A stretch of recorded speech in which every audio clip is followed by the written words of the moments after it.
Good morning friends. इस session में हम बात करेंगे पॉलिटी के बारे में। इन फिफ्थ एडिशन जो है लक्ष्मीकांत का, लक्ष्मीकांत को हम कैसे पढ़े उसके बारे में बात करेंगे। लक्ष्मीकांत को कैसे पढ़े इसी के बारे में बात नहीं करेंगे, हम ये भी बात करेंगे कि लक्ष्मीकांत को हम किस तरह से जो है सिर्फ और सिर्फ 15 दिन में कंप्लीट कर सकते हैं। अब जब ये सुनेंगे आपकी 15 डेज में जो है इतनी मोटी जो बुक है फिर लक्ष्मीकांत है वो कवर हो सकती है क्या, तो बड़ा इम्पॉसिबल सा लगेगा। ठीक है, कुछ लोग कहेंगे कि नहीं ऐसा बिल्कुल पॉसिबल नहीं है और ये बहुत बकवास बात है, लेकिन ऐसा ही होता है। जब हमें कुछ ऐसा सडन सुनने को मिलता है तो बिल्कुल ऐसा लगता है कि दैट इज़ इम्पॉसिबल।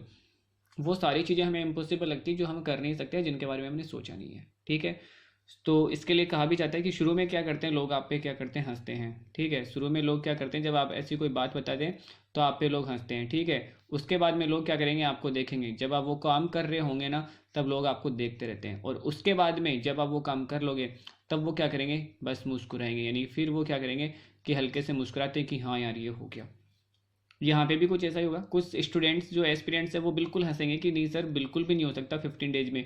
फिर वो इस काम को देखेंगे, इस पूरे सेशन को देखेंगे, और उसके बाद में एंड में वो यही कहेंगे कि हाँ यार पॉसिबल तो है। ठीक है, मैं आपको पूरी एक स्कीम बताने वाला हूँ। यहाँ पे पूरी तरह से हम डिस्कस करेंगे किस तरह से जो है 15 डेज में हम इसको कवर करेंगे। ठीक है, इसके लिए ऐसा नहीं है कि आपको बहुत इंटेलिजेंट होना या बहुत स्टूडियस होना, इसकी कोई ज़रूरत नहीं है। एक नॉर्मल जो कॉमन स्टूडेंट है, एवरेज स्टूडेंट है, वो भी इसको कवर कर सकता है। मैं इसको 15 डेज में अगर बता रहा हूँ तो हो सकता है कि आप 3 डेज ज़्यादा लेके इसको 18 डेज में कवर कर सकते हैं, लेकिन ऐसा बिल्कुल नहीं है कि ये जो है 45 डेज का मैटर था और मैंने इसको 15 डेज बता दिया, ऐसा बिल्कुल भी नहीं है। ठीक है, सारी स्ट्रेटजी हम शेयर करेंगे, सब कुछ हम आपको एक एक बिल्कुल टॉपिक वाइज आपको डे फर्स्ट के बाद से स्टार्ट करूँगा यहाँ पे कि आपको जो है डे फर्स्ट आपको यहाँ पे क्या करना है, इसके बाद में डे 2 आपको क्या करना है और कैसे नहीं कवर होता मैं देखता हूँ। ठीक है, अभी आपको मैं बताने वाला हूँ कि किस तरह से इसको कवर किया जाएगा। ओके, कवर इसीलिए होगा जब आपके पास में कोई काम करने के लिए अगर आप में पागलपन होगा, डेडिकेशन होगा। अगर आपके पास में बिल्कुल एक डेडिकेशन है तो डेफिनेटली आज लक्ष्मीकांत नहीं सारी बुक्स इसी तरह से बहुत जल्दी जल्दी से कंप्लीट भी होंगी, इनका रिवीजन भी होगा। ठीक है, थैंक्स फॉर वॉचिंग। अगर आप सहमत हैं तो बिल्कुल ड्रॉप लाइक करें और कमेंट जरूर से करें कि क्यों नहीं हो सकता, और अगर जो लोग ऐसे एग्री है मेरे बात से वो बिल्कुल कहेंगे यहाँ पे एंड में कि सर बिल्कुल हम कर सकते हैं। तो दोनों तरह के लोग मेरे को कमेंट जरूर से करें। वो लोग भी जिनको ऐसा लगता है कि नहीं ये बिल्कुल हो नहीं सकता, नो इट इज़ इम्पॉसिबल, और वो लोग भी मेरे को कमेंट करें कि यस सर आपने बिल्कुल सही कहा है, इसको किया जा सकता है। सबसे पहले हम बात करते हैं कि यार पॉलिटी और लक्ष्मीकांत इंपॉर्टेंट क्यों है, क्यों हमें पॉलिटी पढ़ने की जरूरत है। इसका सबसे बड़ा आंसर तो एक ही है, क्योंकि यूपीएससी पहले सिलेबस कि यूपीएससी ने अपने सिलेबस में डाल रखा है और हर साल वो क्या करता है यहाँ से 10 से लेके ठीक है 25 तक कई बार क्वेश्चन पूछ लेता है, और इसलिए इसका बहुत बड़ा रोल है, इसलिए हमें पढ़नी है। यही इसका एक सबसे बड़ा आंसर तो यही है कि हम पॉलिटी क्यों पढ़ते हैं। अगर मान लो यूपीएससी ने सिलेबस में कल अगर कबड्डी खिलाना डाल दिया ना तो हम सारे जने क्या करेंगे, कबड्डी चैंपियन बनने की कोशिश करेंगे कि कबड्डी में चैंपियन होना जरूरी है।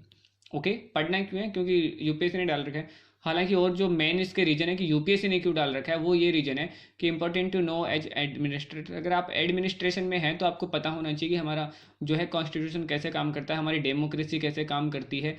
इस चीज़ की जो सारी ज़रूरतें हमें पड़ती है, इसलिए ज़रूरी है। ठीक है, नॉलेज होना भी जरूरी है, एजुकेटिव के बारे में, लेजिस्लेटिव के बारे में, जुडिशरी के बारे में, पॉलिसी मेकिंग के लिए सबसे जो जरूरी है वो कॉन्स्टिट्यूशन है, इसलिए जरूरी है। ठीक है, ये सारी चीज़ें हम देखते रहेंगे जब हमारे काम में आएगा। तो बाकी इतना सा समझ लीजिए कि यूपीएससी यहाँ से क्वेश्चन पूछता है कम से कम भी क्या है 10 से 25, इसलिए हमें जरूरी है पढ़ना, और पढ़ना ही पड़ेगा, इसको हम इग्नोर नहीं मार सकते। ओके, नंबर ऑफ क्वेश्चन की अगर मैं बात करूँ तो 2013 में यहाँ से क्वेश्चन पूछे थे 18, उसके बाद में एक 2014 में 11 पूछे थे, 2015 में जो है 12 क्वेश्चन, एक ही बार यहाँ पे 2016 में हुआ जब 6 क्वेश्चन पूछे हैं। इसके बाद में 2017 में देखिए 22 क्वेश्चन यहाँ पे पूछे गए, 2018 में 13 क्वेश्चन पूछे गए। यानी कि आप कह के चल सकते हैं कि लगभग जो नियर बाई 15 क्वेश्चन तो यहाँ पे हो सकते हैं, 2 यहाँ से कम हो सकते हैं और 4 यहाँ से ज़्यादा हो सकते हैं। ठीक है, कम ज़्यादा के होने के चांसेस नहीं है, एक ही बार अब तक ऐसा हुआ है। ठीक है, इतने सालों में कि 6 क्वेश्चन पूछे। ओके, इसलिए हमें पॉलिटी पढ़ना तो बहुत ज़रूरी है। अब बात करते हैं कि सोर्स क्या होना चाहिए। तो बेस्ट सोर्स है वो यही है कि लक्ष्मीकांत। ठीक है, इसका भी आप कौन सा जो लेटेस्ट एडिशन है 5th एडिशन वो ले सकते हैं। ठीक है, रिवीजन आपको करना ही है, न्यूज़पेपर से इसको हमेशा लिंक करते रहना है। द हिंदू के अगर नोट्स हैं तो वो using article in the news में जो कुछ आता है उसको आपको यूज करना है, और प्रैक्टिस आपको टेस्ट पेपर सॉल्व करने हैं। दैट इज़ द बेस्ट कि पॉलिटिकली आप ये कर सकते हैं। यानी कि जो यहाँ से जो 15 क्वेश्चन के अराउंड मैं बात कर रहा हूँ, ठीक है, यहाँ से कुछ ज़्यादा हो सकते हैं कुछ कम हो सकते हैं। ये सारे क्वेश्चन आपके सिर्फ लक्ष्मीकांत पढ़ने से कवर हो सकते हैं। एक और है हिंदी मीडियम, यहाँ पे क्या कर सकता है, परीक्षा वाणी पढ़ सकता है। अगर उसको लगता है कि जो है लक्ष्मीकांत सफी बहुत ज़्यादा वाइड है तो वो परीक्षा वाणी पढ़ सकता है। लेकिन ठीक है, यहाँ परीक्षा वाणी में आपको क्या मिल जाएगा क्वेश्चन सॉल्व करने को मिल जाएंगे, लेकिन इंग्लिश मीडियम के लिए कोई ऑप्शन नहीं है, लक्ष्मीकांत इज द बेस्ट। ठीक है, पॉलिटी एक ऐसा सब्जेक्ट है जिसमें आपको हाई रिटर्न मिलता है। ठीक है, जितना आप पढ़ते हो ना उसका उतना ही आपको रिटर्न मिलता है। बहुत कम चांस होते हैं कि सीरियस पढ़ने के बाद में आपको जो है क्वेश्चन सॉल्व नहीं हो। तो पॉलिटी में बड़े चांसेज हैं, आपको क्या है कि जितना आप टाइम इन्वेस्टमेंट करोगे उसका आपको जो है रिटर्न है ना वो बहुत अच्छा मिलता है। ओके, सो अब लेट्स स्टार्ट करते हैं कि हम इसको 15 डेज में कैसे कंप्लीट करेंगे। हमारे पास में डेज क्या है, 15 है। ठीक है, इन 15 डेज में हमें कैसे कंप्लीट करना है। ऐसे नहीं है कि हमें दिन में जो है 15 डेज के लिए मैं आपको 8 घंटे में बता दूं कि आपको 15 डेज 8 घंटे पढ़ने। अगर 8 घंटे पॉलिटी पढ़ने बैठेंगे अकेले तो बाकी के सब्जेक्ट का क्या होगा। तो वो भी जो है एक जो जस्टिसफाई नहीं हो पाएगा कि आप 8 आवर्स अगर मैं आपको पर डे बता के फिर आपको कहूँ कि 15 डेज में कंप्लीट कर सकते हो, तो फिर आप कहोगे कि सर हम 4 आवर्स इसको डेली पढ़ के 30 डेज में कंप्लीट कर लेंगे। ठीक है, तो डे फर्स्ट की मैं बात करता हूँ कि डे फर्स्ट हमें क्या पढ़ना है। जो फर्स्ट चैप्टर है जिसमें, ठीक है, चैप्टर जो फर्स्ट है उसमें देखो क्या है, हिस्टोरिकल बैकग्राउंड है, मेकिंग ऑफ द कॉन्स्टिट्यूशन है नंबर 2। नंबर 3 है कि salient feature of the our constitution, our constitution कुछ स्पेशल जो फीचर्स हैं वो है। इसके बाद में प्रियम्बल, ये 4 की बात करेंगे हम। फर्स्ट डे क्या पढ़ रहे हैं, 4 टॉपिक्स पढ़ रहे हैं। ठीक है, हिस्टोरिकल बैकग्राउंड है जिसको हम टाइम देंगे 60 मिनट। इसके बाद मेकिंग ऑफ द कॉन्स्टिट्यूशन है, उसको हम जो टाइम देने वाले हैं वो देने वाले हैं 40 minute. Salient feature of the our constitution उसको देने वाले हैं 30 मिनट, और प्रियम्बल को देने वाले हैं 50 मिनट, क्योंकि इंपॉर्टेंट टॉपिक है। ठीक है, ये इंपॉर्टेंट टॉपिक है और यहाँ पे जो है ये भी क्या है, बहुत इंपॉर्टेंट टॉपिक है। दोनों टॉपिक जो है बहुत इंपॉर्टेंट टॉपिक है, यहाँ से क्वेश्चन भी पूछे जाते हैं। ओके, आगे मैं डिस्कस करने वाला हूँ कि किस तरह से 60 मिनट में हम इसको कंप्लीट करेंगे। सिर्फ मैंने ऐसे नहीं कि यहाँ पे एक जो है टाइम लिख दिया, यहाँ पे एक टाइम बाउंड कर दिया। और एक चीज़ और है फ्रेंड्स कि अगर हम किसी चीज़ को टाइम बाउंड करते हैं तो वो जल्दी हमारे पास हमसे वो क्या जल्दी कवर होती है। अगर हम यहाँ पे इसको 60 मिनट्स अगर हम इसको टाइम बाउंड करते हैं तो कई बार होता है कि हम इसको बहुत ईजीली जो है 58 मिनट में भी कंप्लीट कर सकते हैं। ठीक है, और या फिर जो ज़्यादा से ज़्यादा मैक्सिमम हो जाएगा वो क्या हो जाएगा, 65 मिनट में कंप्लीट हो जाएगा। लेकिन ये कंप्लीट हो जाएगा इस ड्यूरेशन में। लेकिन अगर हम इसको टाइम बाउंड नहीं करेंगे तो यही काम जो है वो 80 मिनट या फिर 100 मिनट पर चला जाएगा। ठीक है, इसलिए टाइम बाउंड सबसे ज़्यादा जरूरी है कि जब भी आप कोई टॉपिक पढ़ो तो सबसे पहले उसको देख के उसका एक टाइम फिक्स कर दो कि मेरे को इतने ही मिनट में इस टॉपिक को फिनिश करना है, इससे ज़्यादा टाइम बिल्कुल भी नहीं देना है। तो आपका ब्रेन क्या करता है, उसी के अकॉर्डिंग काम करता है। यहाँ पे टाइम जो हुआ हमारा फर्स्ट चैप्टर को पढ़ने का, डे फर्स्ट का, वो था 3 घंटे। 3 घंटे हम डे फर्स्ट पढ़ेंगे और हम चैप्टर यहाँ पे कंप्लीट करेंगे 4। और कितने एक्सपेक्टेड क्वेश्चन हम कितने यहाँ से कर सकते हैं, वो है 2 से 4। 2 से 4 हर बार यहाँ से क्वेश्चन पूछे जाते हैं। प्रियम्बल से क्वेश्चन जरूर पूछा जाता है, कई बार यहाँ से 1 से 3 क्वेश्चन तक यहाँ से प्रियम्बल से अकेले पूछा जाता है। फीचर्स में से जरूर एक क्वेश्चन पूछा जाता है। मेकिंग ऑफ द कॉन्स्टिट्यूशन कई बार यहाँ से एक क्वेश्चन आने के चांसेज हैं, और हिस्टोरिकल बैकग्राउंड 1 से 2 यहाँ पे क्वेश्चन आने के बिल्कुल चांस बनते हैं। तो इनमें से कट पेस्ट करके कम ज़्यादा करके किसी भी एनी कंडीशन में, एनी सेशन में किसी भी बार ऐसा नहीं हुआ कि जब 2 से 4 क्वेश्चन यहाँ से नहीं पूछे गए हों। किसी भी फीचर में से अगर मेकिंग ऑफ द कॉन्स्टिट्यूशन उन्होंने नहीं दिया तो उन्होंने हिस्टोरिकल बैकग्राउंड पूछ लिया। सैलेंट फीचर नहीं दिया तो प्रियम्बल हमेशा पूछते रहते हैं। प्रियम्बल किसी बार नहीं पूछा तो इन 3 में से किसी में क्वेश्चन दे देंगे। लेकिन जो आपका क्वेश्चन का जो रेशो बनता है कि जो 2 से 4 क्वेश्चन यहाँ से जरूर से आपके होते हैं। 3 घंटे हैं आपके पास में और 3 घंटों में आपके पास में क्वेश्चन बनाने को है 2 से 4 क्वेश्चन। हो सकता है कई बार 5 हो जाए, लेकिन कम से कम 2 हो सकता है यहाँ से, इससे कम बिल्कुल नहीं होगा। ओके, तो यहाँ पे मैं जो अभी कह रहा था कि इन्वेस्टमेंट आप जितना करते हो टाइम का, उसका आपको रिफंड बिल्कुल मिलता है। अब सबसे पहला जो टॉपिक है ना, हिस्टोरिकल बैकग्राउंड, उसी पे आते हैं कि उसको कैसे तैयार करना है। देखो, हिस्टोरिकल बैकग्राउंड टाइम हमने इसको बाउंड किया 60 मिनट में। तो हिस्टोरिकल बैकग्राउंड को हम 2 पार्ट में यहाँ पे डिवाइड कर सकते हैं, कंपनी रूल में और उसके बाद में जो है क्राउन के रूल में। ये वहीं पे लक्ष्मीकांत में बिल्कुल ऐसा कैसा दिया गया। अगर कंपनी रूल में हमें पढ़ना है तो देखो क्या चीज़ें पढ़नी है। रेगुलेटिंग एक्ट है, इसके बाद में पिट्स इंडिया एक्ट है। ठीक है, एक चीज़ ये हो गई। इसके बाद में जो नंबर 2 है वो है चार्टर एक्ट। 4 चार्टर एक्ट है, लेकिन लक्ष्मीकांत के 5th एडिशन में इन 2 को मेंशन नहीं किया, सिर्फ ये और यही मेंशन किया है। इन 2 को मेंशन नहीं किया गया यहाँ पे। तो आपको यहाँ पे 2 ही पढ़ने हैं। ये 2 अगर आपको कहीं मिलते हैं तो आप जरूर से पढ़ लें, नेट से पढ़ सकते हैं। इसके बाद में 3rd यहाँ पे क्या है, government of the India act 1858 है। ओके, इसके बाद में जो क्राउन रूल है उसमें जो आपको इंडियन काउंसिल एक्ट देखने को मिलते हैं, 1861 का एक्ट मिलता है, 1892 का मिलता है, 90 का मिलता है, उसके बाद में 1999 और 35, और इसके बाद में इंडिपेंडेंस एक्ट है। सभी जितने भी एक्ट हैं उनमें ज़्यादा से ज़्यादा कितने फीचर हैं, 3 फीचर हैं। ठीक है, 3 फीचर से ज़्यादा कुछ है नहीं। तो आपको इनके क्या करने हैं, फीचर्स मेमोराइज करने हैं। लाइक दैट कि रेगुलेटिंग एक्ट में क्या था उसके फीचर्स याद करने हैं, पिट्स इंडिया एक्ट में क्या है उसके 1 या 2 फीचर आपको याद करने हैं। तो ऐसे करके पर्टिकुलर आपको क्या करना है, फीचर्स याद करने हैं। सबसे पहले तो आपको क्या करना है कि इसको देखने में आपको कितना टाइम लगा, सिर्फ 1 मिनट इसको देखने में और इसको बनाने में लगेगा। तो सबसे पहले तो आप क्या करोगे, इसको इसी तरह से बना लीजिए।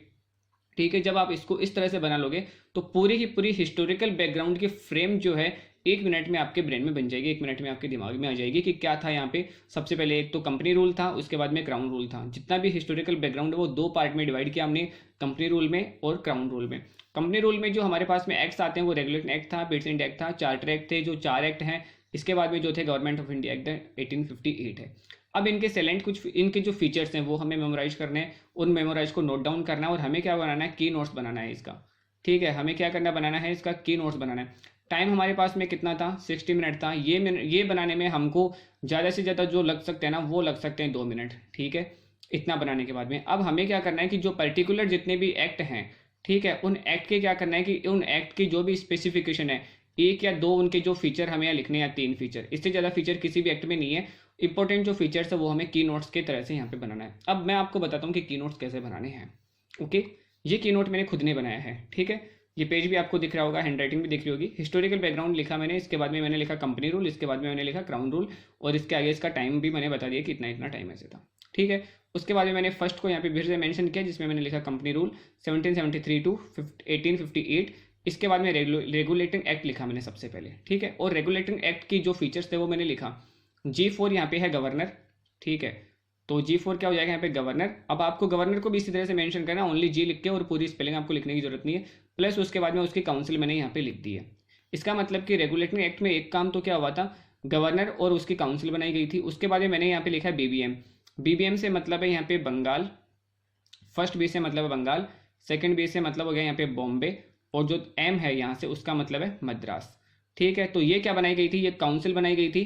ठीक है, ये प्रेसिडेंसी बनाई गई थी, BBM प्रेसिडेंसी, और उनको किसके अंडर में रख दिया गया था, गवर्नर के अंडर में यहाँ पे रख दिया था। जी को फिर से मैं यहाँ पे गवर्नर। ठीक है, एक इसमें थर्ड फीचर क्या था, सुप्रीम कोर्ट बनाया गया, तो मैंने यहाँ पे SC लिख दिया। इसके बाद में क्या हुआ कि जो कंपनी के जो लोग थे उनको प्राइवेट ट्रेड करने से मना कर दिया, तो इसको प्राइवेट ट्रेड करके मैंने यहाँ पे क्रॉस मार दिया। और इसके बाद में है कि कोर्ट ऑफ डायरेक्टर जो संस्था बनाई गई थी वो यहाँ पे बनाई गई। ये रेगुलेटिंग एक्ट के 5 फीचर्स थे जो इंपॉर्टेंट है। इसके अलावा इनमें से कुछ नहीं पूछेगा आपसे। अगर रेगुलेटिंग एक्ट पूछा तो क्या पूछेगा, यही चीज़ें पूछेगा। ठीक है, गवर्नर कौन बनाया गया था, वॉरेन हेस्टिंग्स। जो गवर्नर बनाया गया था उसका हम यहाँ पे नाम मेंशन कर देंगे, वॉरेन हेस्टिंग्स। और इस तरह से ये सारी चीज़ें। अब इसी तरह से आपको क्या बनाना है, की नोट्स बनाने हैं। अगर ये आप मान लो कि 30 मिनट आप पढ़ते हो, ठीक है, 30 मिनट के बाद में आपने क्या किया कि ये की नोट्स बना लिए, तो आपको रिविजन करने में इस की नोट को जो है सिर्फ 5 मिनट लगेंगे। ओके, देखो अब्राहम लिंकन ने ऐसे कहा था कि अगर मेरे को कोई है ना 2 घंटे देता है अगर एक पेड़ को काटने के लिए, ठीक है, तो मैं क्या करूँगा कि मैं जो है 1.5 घंटे तक है ना, मैं क्या करूँगा, मैं मेरी जो कुल्हाड़ी है उसको तेज करने की कोशिश करूँगा, ताकि मेरे को क्या करे, बहुत कम से कम जोर आए। ठीक है, अगर ये की नोट अगर आप बनाते हो तो आपको रिवीजन करने में बहुत आसानी हो जाएगी, और दोबारा कभी आपको बुक को देखने की नहीं पड़ेगी, क्योंकि यही सारे फीचर्स हैं। अगर आप बुक को दोबारा पढ़ोगे तो यही फीचर आपको देखने को मिलेंगे। चलो सेकंड में आते हैं पिट्स इंडिया एक्ट के बारे में। पिट्स इंडिया एक्ट के बारे में देखो आप क्या लिखोगे, COD लिखोगे। ठीक है, ये COD का मतलब यहाँ पे हो जाएगा कोर्ट ऑफ डायरेक्टर। ठीक है, COD का मतलब क्या हो जाएगा, कोर्ट ऑफ डायरेक्टर। उसको क्या काम दिया था, उसको कॉमर्शियल काम दे दिए गए थे कि जो कॉमर्शियल काम है वो COD देखेगा। इसके बाद में BOD, बोर्ड ऑफ डायरेक्टर, उसको काम कौन से दे दिए गए थे, पॉलिटिकल काम दे दिए गए थे। और BOD को जो है अब पेमेंट कौन करेगा, इंडियन रेवेन्यू में से होना चाहिए, तो ये भी यहाँ पे लिख दिया था, इसलिए मैंने BOD के आगे पेमेंट लगा के आप यहाँ पे क्या कर सकते हो, इंडियन रेवेन्यू कर सकते हो कि BOD को पेमेंट जो मिलना चाहिए वो इंडियन रेवेन्यू में से मिलना चाहिए। ये तीनों फीचर्स किसके थे, ये तीनों फीचर्स थे पिट्स इंडिया एक्ट के। ठीक है, तो अगर ये आप पेपर इस तरह से बनाते हो तो आपको जो है देखने में इसको बहुत कम टाइम लगेगा। देखो आगे भी मैंने बनाया इसको, हिस्टोरिकल बैकग्राउंड का बनाया, तो आगे देखते हैं। इसके बाद में चार्टर एक्ट है। चार्टर एक्ट 1793 है, जिसमें क्या हुआ था कि रिटर्न लॉ यहाँ पे इंट्रोड्यूस हुए थे इंडिया में सबसे पहले, कि अब से जो है हमारे जो लॉ थे वो लिखे जाने लग गए। ठीक है, इसके बाद में 1803 में, जिसमें जो है मेराकेंटल मोनोपोली खत्म कर दी, व्यापारिक एकाधिकार जिसको बोलते हैं, वो कंपनी का यहाँ पे खत्म करने की कोशिश की गई थी। इसके बाद में 1833 है, जिसमें क्या हुआ कि बंगाल गवर्नर बनाया गया। B और G का मतलब है यहाँ पे बंगाल गवर्नर। ठीक है, बंगाल गवर्नर को यहाँ पे क्या बना दिया गया कि गवर्नर ऑफ इंडिया बना दिया गया। ठीक है, वही जी गवर्नर को यहाँ पे मेंशन किया है, बंगाल गवर्नर। ठीक है, जो कब बनाया था, बंगाल गवर्नर जो बनाया गया था 1773 में सबसे पहले। अब उसको क्या बना दिया गया, 1883 के एक्ट में गवर्नर ऑफ इंडिया बना दिया गया। इसके बाद में जो है मोनोपोली कंपनी की खत्म कर दी गई। 2 ही काम हुए थे इसमें। 1853 है, जिसमें क्या बनाया गया था, सेक्रेटरी ऑफ द स्टेट बनाया गया, काउंसिल ऑफ द स्टेट बनाया गया। ठीक है, ये 1858 है, सॉरी यहाँ पे। ठीक है, तो ये काम कब करे गए थे, 1958 में। तो इस तरह से आपको क्या करना है कि नोट्स बनाने की कोशिश करनी है कि पर्टिकुलर आपने एक्ट लिखा, उसके बाद में उसका फीचर्स लिखा, वो भी सिर्फ की पॉइंट में। ठीक है, इसी तरह से फिर आपको देखो इंडियन काउंसिल एक्ट है। ओके, तो इंडियन काउंसिल एक्ट जिसमें 1861 है, 1892 है, 909 है, तो 1861 में एक ही काम हुआ था इंपॉर्टेंट, सबसे पहले वो हुआ था ऑर्डिनेंस वाला।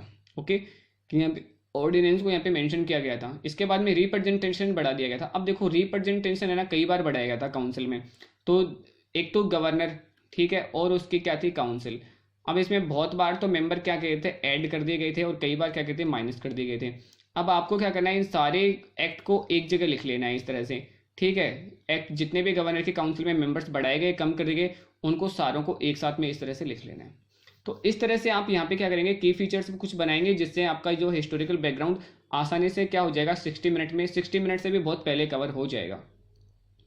सेकंड पॉइंट आता है यहाँ पे मेकिंग ऑफ द कॉन्स्टिट्यूशन, जिसको हमने टाइम दिया 45 मिनट्स ओनली, कि 45 मिनट में आपको पढ़ना है। अब मैं बताऊंगा इसमें आपको पढ़ना क्या है। इसमें जो है मेकिंग ऑफ द कॉन्स्टिट्यूशन में जो अपनी कॉन्स्टिट्यूशनल असेंबली थी, ठीक है, उसकी क्या होती है, डिमांड होती है। तो आपको डिमांड के ऊपर फोकस करना है कि वो कौन कौन से, ठीक है, टाइम था जब हमने इसकी डिमांड करी, फिर इसके बाद में कंपोजिशन इसका कब हुआ, ठीक है, ये आपको इतना इसमें इंपॉर्टेंट है। इसके बाद में मेजर कमेटीज, जो हमारी मेजर कमेटीज बनी थी वो कौन कौन सी बनी थी, और जो उनके प्रेसिडेंट थे वो कौन थे। इसके बाद में ड्राफ्टिंग कमेटी, ये सबसे इंपॉर्टेंट है, ठीक है, ये भी सबसे इंपॉर्टेंट है कि मेजर कमेटीज कौन कौन सी थी, उनके अध्यक्ष कौन थे। इसके बाद में कि चेयरपर्सन कौन था, ड्राफ्ट कमेटी, ठीक है, और ड्राफ्ट कमेटी के बारे में आपको इसका जो है चेयरपर्सन प्लस जो इसके और भी मेंबर हैं वो सारे आपको क्या करना है, नोट डाउन करना है, वो सारे आपको याद करना है। इसके बाद में हमारा कॉन्स्टिट्यूशन कब जो है एनफोर्समेंट कब हुआ, ठीक है, तो 2 शिफ्ट में होता है ये। एक तो होता है 26 नवंबर को जब बनकर तैयार होता है, उसी टाइम पे 15 आर्टिकल हमारे यहाँ पे लगा दिए जाते हैं। उसके बाद में आप सभी को पता है कि जो है बाकी का जो हमारा 26 जनवरी को होता है, ये आपको यहाँ पे लिखने की और याद करने की कोई ज़रूरी भी नहीं है, क्योंकि आपको पता है कि ठीक है 26 जनवरी को हमारा क्या हुआ था, कॉन्स्टिट्यूशन एनफोर्स हुआ था। लेकिन उससे पहले 15 जो आर्टिकल है वो 26 नवंबर को ही कर दिए गए थे। इसके बाद में इसमें जो टेबल 1 और टेबल 2 है, ठीक है, वो आपको पढ़ने की जरूरत है। बाकी के जो आगे के जो 6 पेज हैं वो बिल्कुल इंपॉर्टेंट नहीं है, आप उनको स्किप कर सकते हो, ठीक है। तो यहाँ पे इसको करने में सिर्फ 45 मिनट से भी बहुत कम टाइम लगने वाला है। 45 मिनट ही मैंने ज़्यादा डाला है। आपको यहाँ पे 6 जो है वो मिल जाएंगे डिमांड में, कि डिमांड किस किस ने करी थी, कब कब करी थी। मेजर कमेटीज है जो कम से कम 10 मेजर कमेटीज है वो यहाँ पे पढ़नी है। ड्राफ्टिंग कमेटी है, इसको पढ़ने में सिर्फ कुछ नहीं है, एक इसके चेयरपर्सन है, इसके बाद में एक इसमें मोमडम मेंबर है, और इसके बाद में 5 अन्य मेंबर हैं, ठीक है, ऐसे करके इसमें 7 मेंबर हैं। आपको सिर्फ नाम याद रखने हैं और इसमें कुछ भी क्वेश्चन नहीं पूछा जाता है, बड़ा ईजी है। यहाँ पे एनफोर्समेंट में आपको क्या है, सिर्फ ये 2 चीज़ें याद रखनी है कि हमारा जो है 15 आर्टिकल लागू हुए थे 26 नवंबर को, इसके बाद में 26 जनवरी को हमारा पूरा संविधान लागू हो जाता है। कुछ क्रिटिकेशन वो, और इसके बाद में टेबल 1 एंड 2 आपको देखनी है, ठीक है। इसके बाद में नंबर 3 आ जाता है salient feature of our constitution, 30 minute. 30 minute मैंने इसको इसलिए दिया है क्योंकि ये आप अगर स्किप भी कर देते हो ना तो भी इससे कोई फर्क नहीं पड़ने वाला है, क्योंकि जब आप पूरी लक्ष्मीकांत पढ़ लोगे तो ये सैलेंट फीचर जो है हमारे कॉन्स्टिट्यूशन के वो आपको ऑटोमेटिकली आ जाएंगे। अब इसमें एक तो ये दे रखा है कि सबसे लेंथी है, ठीक है, तो आपको खुद को पता है कि जो हमारा कॉन्स्टिट्यूशन है पूरा पढ़ोगे तो 395 इसमें आर्टिकल्स हैं। इसके बाद में जो है इसमें 12 जो शेड्यूल्स हैं, और इसमें जो 22 जो है हमारे पार्ट्स हैं, ये सब आपको पता ही है। तो ये यहाँ पे इसने यही लिखा है, ठीक है। ड्रॉ फ्रॉम वेरियस, ये इंपॉर्टेंट है यहाँ पे कि ड्रॉ फ्रॉम वेरियस सोर्स। हमारा जो कॉन्स्टिट्यूशन बना है वो कई सारे जो है अन्य देशों से हमने कई सारी विशेषताएं ली हैं, ये यहाँ पे इंपॉर्टेंट है, ठीक है। तो इसको अच्छी तरह से पढ़ने की जरूरत है। इसके बाद में ब्लेंड एंड रिजिडेंटी फ्लेक्सिबिलिटी, इसको आपको नहीं पढ़ने की भी जरूरत है, तो भी आप काम चला सकते हो, क्योंकि जब आप पार्ट 18 पढ़ोगे, ठीक है, ठीक है, जहाँ पे क्या है संविधान संशोधन, कि संविधान संशोधन किस तरह से किए जाते हैं, तब आपको ये समझ में आएगा। अगर अभी आप इसको पढ़ते हो तो भी आपको समझ में नहीं आएगा। ये आपको कब पढ़ना, आपको कब आएगा समझ में, जब आप आर्टिकल 368 पढ़ोगे कि हमारे संविधान में हम अमेंडमेंट कैसे करते हैं, तब आपको ये समझ में आएगा कि किस तरह से तो रिजिडिटी बोला जाता है और फ्लेक्सिबिलिटी किस तरह से हमारे कॉन्स्टिट्यूशन में है। तो आप इसको सिर्फ रीडिंग मार के छोड़ दे सकते हो। फेडरल सिस्टम, पूरा कॉन्स्टिट्यूशन पढ़ोगे तब आपको समझ में आएगा कि फेडरल सिस्टम होता क्या है, किस तरह से काम करता है। तो ओनली यहाँ पे रीडिंग देने की जरूरत है, इसको किसी तरह से और पढ़ने की जरूरत नहीं है। नेक्स्ट इसी में क्या है, फंडामेंटल राइट्स दे रखा है, डायरेक्टिव प्रिंसिपल्स दे रखा है, ड्यूटीज दे रखी है। इन सबको आपको क्या करना है, सिर्फ और सिर्फ वर्ड रीडिंग करनी है, क्योंकि जब आप सेकंड डे पढ़ोगे फंडामेंटल राइट, आपको फंडामेंटल राइट क्या है ये तो तब समझ में आएगा। डायरेक्टिव प्रिंसिपल्स ये आपको बाद में आगे कॉन्स्टिट्यूशन में देखने को मिलेंगे। तो सैलेंट फीचर जो है इसमें इन्हीं सारी विशेषताओं को बताया गया है जो आप पूरे के पूरे कॉन्स्टिट्यूशन में पढ़ने वाले हो, ठीक है। तो ये सारे फीचर्स तो आप तब अपने आप ऑटोमेटिकली आपको आ जाएंगे जब आप ये पूरा कॉन्स्टिट्यूशन आप कवर कर चुके होगे, पूरी लक्ष्मीकांत पढ़ चुके होगे, तब ये वाला टॉपिक आपका ऑटोमेटिकली हो जाता है। तो आपको कुछ नहीं करना, सिर्फ इसमें एक रीडिंग आपको देनी है, ओके। 30 मिनट सफिशिएंट है, जिसमें आपको ड्रॉ यहाँ से आपको ये सबसे इंपॉर्टेंट है, ठीक है। और बाकी की चीज़ें आपको ऑटोमेटिकली जब आप पूरा कॉन्स्टिट्यूशन पढ़ोगे, लक्ष्मीकांत पढ़ोगे, तो उस टाइम पे आ जाएंगी। इसके बाद में आता है हमारा फोर्थ पॉइंट और आज के दिन का आखिरी, ठीक है। इसको आपको 50 मिनट देने हैं। 50 मिनट इसलिए देने हैं क्योंकि यहाँ पे जो है क्वेश्चन पूछने के जो चांसेज है वो 2 से ज़्यादा क्वेश्चन कई बार पूछ लिए जाते हैं प्रियम्बल से। एक क्वेश्चन हमेशा यहाँ पे आने के चांस रहते हैं। कई बार मुश्किल से ऐसा हुआ है कि जब यहाँ से कोई क्वेश्चन नहीं पूछा, ठीक है। सबसे पहला आपको क्या काम करना है कि 5 मिनट आपको सिर्फ रीडिंग प्रियम्बल, आपको प्रियम्बल पढ़नी है। 5 मिनट आपको इसलिए पढ़नी है ताकि आप इसको मेमोराइज कर सको। इसको मेमोराइज करते ही, इसको समझते ही, इसकी एक लाइन अगर आप पढ़ते हो, प्रियम्बल की एक लाइन को आप समझ लेते हो, तो आपके प्रियम्बल को ऐसे समझ लो कि अगर आपने 10 मिनट भी इसको समझने में लगा दिए तो सारे क्वेश्चन आपके यहीं से कवर हो जाते हैं। आगे के आपको 50 मिनट देने की जरूरत ही नहीं पड़ती, सिर्फ आपको एक गो थ्रू होना पड़ता है लाइन टू लाइन, ठीक है। इसमें आपको प्रियम्बल में रीडिंग आपको करनी है, मेमोराइज भी करना है प्रियम्बल को, ठीक है। 5 मिनट आप उसको पढ़ने में लगाएं, फिर आप इसको समझेंगे कि इसमें क्या लिखा हुआ है, किस तरह से लिखा हुआ है। फिर आपको यहाँ पे सोर्स ऑफ अथॉरिटी देखने को मिलती है कि ठीक है हमारी प्रियम्बल है, उसके अकॉर्डिंग सोर्स ऑफ अथॉरिटी कौन है, इससे क्वेश्चन पूछा जाता है। नेचर ऑफ हमारे स्टेट का नेचर कैसे है कि हमारा स्टेट जो है सोवरेन है, डेमोक्रेटिक है, इसके बाद में रिपब्लिकन है। ये सारी चीज़ें, इन वर्ड्स का आपको मीनिंग भी देखना है। इसके बाद में कि प्रोविजंस फॉर सिटीजन्स, यहाँ पे सिटीजन्स के लिए जो प्रोविजंस दिए गए हैं प्रियम्बल में, आपको उनको जरूर से बहुत अच्छे से पढ़ना है। जिसमें जस्टिस है, यहाँ पे 3 तरह की जो जस्टिस है, ठीक है, सोशल, इकोनॉमिक और पॉलिटिकल, ये जो जस्टिस हैं, ठीक है, वो आपको पढ़नी है। इसके बाद में लिबर्टी की कौन कौन सी लिबर्टी है जो है ना प्रियम्बल में हमको प्रोवाइड किए गए, इक्वालिटी कौन कौन सी दी गई है। इसके बाद में एक और है यहाँ पे different cases about preamble, different जितने भी केस हुए हैं प्रियम्बल से रिलेटेड उनको आपको पढ़ना है, उनमें क्या डिसीजन दिया गया था वो आपको बताना है। इसके बाद में कमेंट्स कि प्रियम्बल के बारे में किस किसने क्या क्या कमेंट किया है, जैसे लाइक दैट कि यहाँ पे के.एम. मुंशी हैं, ठीक है। तो के.एम. मुंशी ने हमारी जो प्रियम्बल पे कमेंट किया था वो ऐसे किया था कि जो हमारी जो प्रियम्बल है वो क्या है, होरोस्कोप है, ठीक है, वो क्या है, जो है संविधान की जन्म पत्री है, होरोस्कोप है, ये इन्होंने कहा था। इसके बाद में अम्बेडकर, जो नेहरू जी इसको कहते हैं, वो इसको क्या कहते हैं, सोल ऑफ अवर कॉन्स्टिट्यूशन, यानी कि कॉन्स्टिट्यूशन की क्या कहते हैं, आत्मा कहते हैं। तो ऐसे कौन कौन से कमेंट जो प्रियम्बल पे हुए हैं वो यहाँ पे आपको पढ़ना है। इस तरह से यहाँ पे इसको 15 मिनट आप बहुत ज़्यादा दे रहे हैं, 15 मिनट से बहुत पहले कवर हो जाएगा। इसके आप क्या कर रहे हैं, की नोट्स बनाने की कोशिश करें बस इसी फॉर्म में कि आपको रीडिंग प्रियम्बल करने के बाद में सोर्स ऑफ अथॉरिटी लिखना है, नेचर ऑफ द स्टेट के वर्ड सारे लिख लेने हैं, उसके बाद में प्रोविजंस लिख लेने हैं, जस्टिस कौन कौन सी है, और इसके बाद में कमेंट्स। इसी फॉर्म में आप क्या करें, इसके शॉर्ट नोट बनाएं जिससे आपको रिविजन करने में बहुत आसानी हो जाएगी। इस तरह से यहाँ पे जाके हम क्या कर सकते हैं कि जो मैंने आपको 3 घंटे बताएं, 3 घंटे में आप यहाँ पे क्या करोगे, 4 जो इंपॉर्टेंट चैप्टर हैं वो आप के यहाँ पे कवर हो जाएंगे। अगर मैं 3 घंटे इसको बता रहा हूँ तो मान लो कोई एवरेज है कि बहुत कम जिसको लर्न करना है वो हो सकता है यहाँ पे क्या करे कि जो है 30 मिनट ज़्यादा लगा सकता है। लेकिन अब आपको देखने से भी ऐसा नहीं लगेगा कि मैंने ऐसा नहीं बिल्कुल बताया कि 6 घंटे का काम था उसके मैंने 3 घंटे आपको बता दिए, ऐसा बिल्कुल नहीं है। हो सकता है 30 मिनट आपको ज़्यादा लग जाएगा, 30 मिनट आपको पर डे ज़्यादा भी लगते हैं तो भी इससे ज़्यादा फर्क नहीं पड़ने वाला है। इससे आपका इतना हो सकता है कि 15 डेज की जगह आपकी लक्ष्मीकांत 18 डेज में कंप्लीट हो सकती है। लेकिन आप यकीन मानिए कि ये लक्ष्मीकांत बहुत आसानी से इन्हीं 15 टू 18 डेज में कंप्लीट हो सकती है अगर हम हर चैप्टर को क्या करें, टारगेट एक कर दें, डेडलाइन दे दें कि इतने में हमको करना है, ठीक है। तो अब ये है डे फर्स्ट की बात, आप इसको करने की कोशिश कीजिए, फिर मेरे को आप बताइए कि कहाँ पे नहीं हो पाता ये। इसके बाद में हम जो है कल डिस्कस करेंगे डे 2 कि हमें क्या करना है। दूसरे दिन हमें कल डे 2 को कौन कौन से चैप्टर पढ़ने हैं, कौन कौन से चैप्टर को कितना हमें डेडलाइन देनी है, किस तरह से हम उसको जो है कम से कम टाइम में किस तरह से तैयार करें। Thank you, all the best.